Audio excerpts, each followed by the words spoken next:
नमस्कार साथियों, वंदना अकेडमी में एक बार आपका फिर से स्वागत है। मैं वंदना मुदगर। तो आज का हमारा टॉपिक है समावेशी शिक्षा। मैं आज आपके लिए समावेशी शिक्षा लेके आई हूँ और इस टॉपिक से आपके सीटेट के एग्जाम में प्रश्न अवश्य पूछे जाते हैं और आपके पांचों ही सब्जेक्टों में समावेशी शिक्षा से प्रश्न बनते हैं, चाहे आपका ईवीएस हो, सीडीपी हो, भाषा हो, मैथ हो, ठीक है। और आपके पेपर 2 में भी प्रश्न इसके बनते ही हैं, क्योंकि आपके पास सीडीपी भी आती है और मैथ भी है आपका, और साइंस और एसएसटी में भी प्रश्न कभी कभी समावेशी शिक्षा से पूछ लिए जाते हैं। तो वीडियो के लास्ट तक आप अवश्य बने रहें और चैनल पर आपको टॉपिक वाइज वीडियोज मिलती रहेंगी, साथ ही साथ सीडीपी की प्रैक्टिस भी कराई जा रही है। तो चैनल को प्लीज़ सब्सक्राइब भी आप अवश्य कर लें। तो चलो शुरुआत करते हैं। अब सबसे पहले बात करते हैं कि समावेशी शिक्षा आपकी है क्या, इसे किसके लिए ये बनाई गई है और ये इसे कहते किसे हैं इसे। तो सबसे पहले बात करते हैं हमारी एनसीईआरटी ने इसे क्या माना है। तो जाति, धर्म, लिंग, शारीरिक क्षमता के आधार पर बिना भेदभाव किए शिक्षा सामान्य कक्षा में देना ही समावेशी शिक्षा है। अर्थात जो हमारी सामान्य स्कूल होते हैं, जो सामान्य हमारी कक्षा होती है, तो उसमें हमें सब बच्चों को शिक्षा देनी है। हम किसी भी आधार पर भेदभाव नहीं कर सकते, चाहे हमारी जाति के आधार पर हो, चाहे हमारा धर्म हो, चाहे लिंग हो या फिर शारीरिक क्षमता हो। यानी कुछ बच्चे जैसे हमारे दिव्यांग होते हैं, तो हमें किसी भी आधार पर बच्चों को साथ भेदभाव नहीं करना है और सभी बच्चों को समान शिक्षा देनी है सामान्य कक्षा में। तो यही हमारी क्या है, यही हमारी समावेशी शिक्षा होती है। आगे बढ़ते हैं। ऐसी शिक्षा जिसमें सभी तरह के बच्चों, जैसे दिव्यांग हैं, सामान्य हैं, प्रतिभाशाली बच्चे हैं, मंदबुद्धि हैं, को नियमित स्कूल में शिक्षा दी जाती है, समावेशी शिक्षा कहलाती है। ये कुछ आपकी डेफिनेशन है, इससे आपको समावेशी शिक्षा अच्छे से समझ में आएगी कि इसे कहते किसे हैं, ठीक है।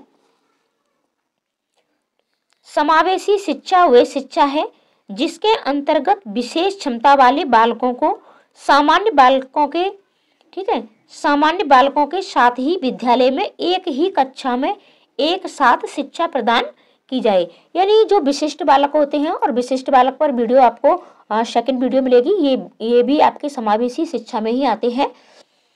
तो जो विशेष क्षमता वाले बच्चे हैं उनको भी सामान्य बच्चों के साथ सामान्य कक्षा में एक साथ जो जब शिक्षा प्रदान की जाती है, तो ऐसी शिक्षा क्या कहलाती है, समावेशी शिक्षा कहलाती है। इसमें आपके विशिष्ट बालक प्लस सामान्य बालक, यानी दोनों तरह के बालकों को एक साथ हम शिक्षा देते हैं, तो ये हमारी मतलब समावेशी शिक्षा कहलाती है।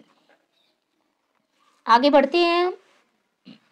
समावेशी शिक्षा का इतिहास क्या है, तो थोड़े से इसके इतिहास पर भी हम नजर डालते हैं। सबसे पहले जोमेशियन सम्मेलन हुआ था, ये आपका थाईलैंड में हुआ था 1990 में। बामन देशों ने अनिवार्य शिक्षा की बात की गई, यानी बामन देशों ने 52 देशों ने इसमें भाग लिया था। बालक, वृद्ध, प्रौढ़ सभी के लिए शिक्षा, यानी सभी के लिए इसमें शिक्षा की बात की गई थी। आप में से किसी बहुत से लोगों ने देखा होगा कि कुछ समय पहले, ठीक है, तो आपकी प्रौढ़ शिक्षा चलाई गई थी, ठीक है, प्रौढ़ शिक्षा। और इसमें गांव के वृद्ध और जो बड़े लोग थे, ठीक है, उनको इसमें शिक्षित भी किया गया था। शिक्षित नहीं, मतलब साक्षर किया गया था। फिर है आपका सलमान का सम्मेलन।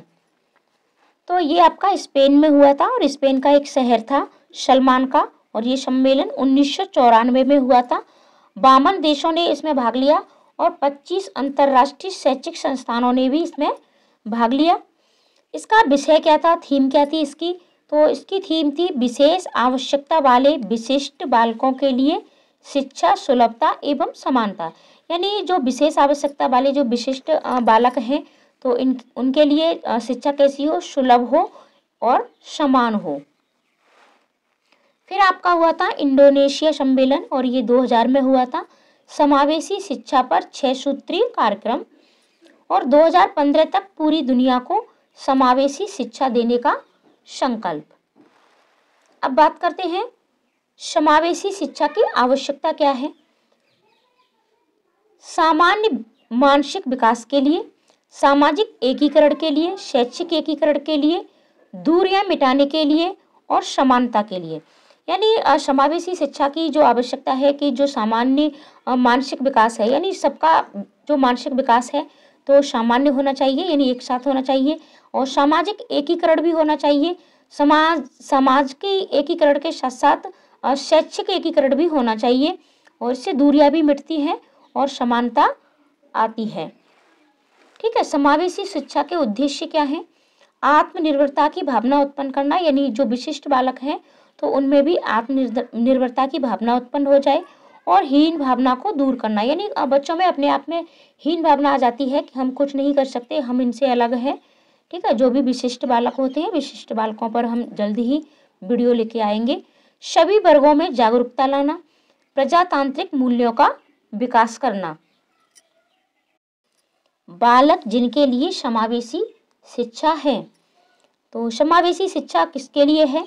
विशिष्ट आवश्यकता वाले बालक, जो भी आपके विशिष्ट बालक होते हैं, इसमें आपके प्रतिभाशाली बालक भी होते हैं और आपके मंदबुद्धि बालक भी होते हैं।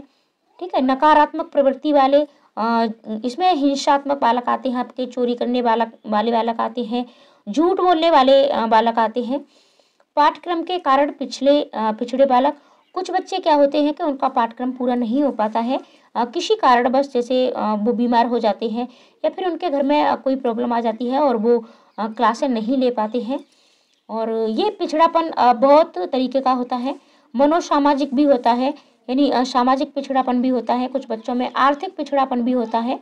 मानसिक शारीरिक दृष्टिबाधित बालक, यानी जो बच्चे दृष्टिबाधित हैं, ठीक है, जो जिनमें शारीरिक कमियां हैं। ठीक है, कुछ बच्चे हकलाते हैं, तुतलाते हैं, बहुत सारी शारीरिक परेशानी होती है, मानसिक भी होती है। कुछ बच्चे मंदबुद्धि होती है, उनकी सीखने की क्षमता बहुत कम होती है। तो ये विशिष्ट जो समावेशी शिक्षा है, ये इन सारे बच्चों के लिए है। तो इन सब बच्चों पर हम जल्द ही चर्चा करेंगे, और समावेशी शिक्षा से आपके सीटेट में प्रश्न किस तरीके से पूछे जाते हैं, इस पर भी आपको जल्द ही वीडियो मिल जाएगी।